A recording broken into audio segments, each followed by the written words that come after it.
What began our involvement in Dubai back with the Burj Al Arab, and then of course followed by the Burj Khalifa fountain and now Expo and a few others in between.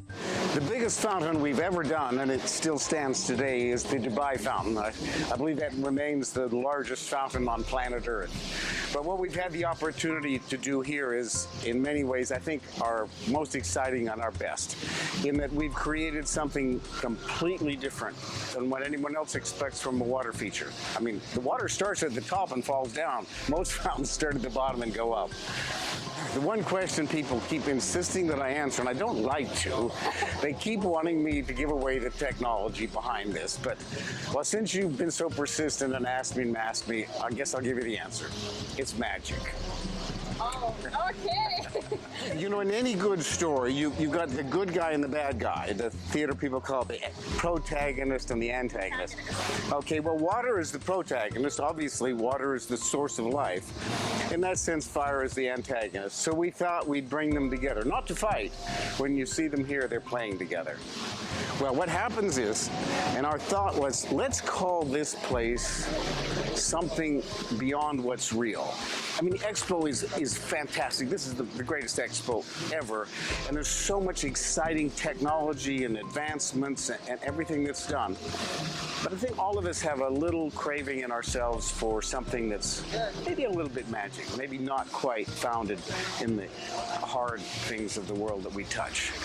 And so we wanted to explore that and thought, well, what if we could take the most predictable thing in the world, gravity, where it brings water down, and reverse it? And when you come here at night, sometimes you'll see these waves come crashing down, and part way down they'll stop, look around a bit, and go racing right back to the top. You have to watch for it, but you will see it.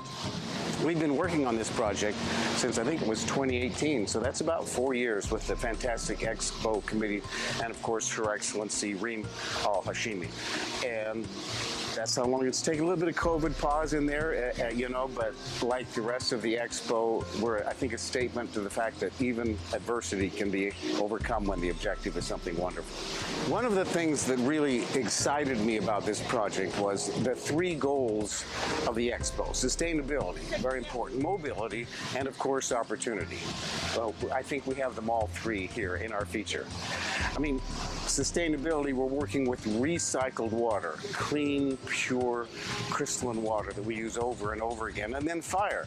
This is not ordinary fire. There's no carbon here being added to the atmosphere because we're burning hydrogen as our fuel. You know what you get when you burn hydrogen? You get water. So we're actually creating water from the fire here. So that's pretty great. How is that for sustainability? Mobility, when you think of mobility, that is from the very beginnings of civilization, how did people get around? Well, it was mostly on water. Little boats and rivers and streams, and then big lakes, and then of course the oceans. Well, here we're using water in its grandest way to see how it moves and celebrate that. And then opportunity, well, that's when you bring together the forces of nature and the beauty of nature and the hand and the mind of man to create something new. I mean, that's the widest opportunity door I can think of to open. The amount of water that's used in this feature is just the amount that evaporates, you know, and is used to wash the filters. All of it that you actually see falling is just cycled over and over and over again.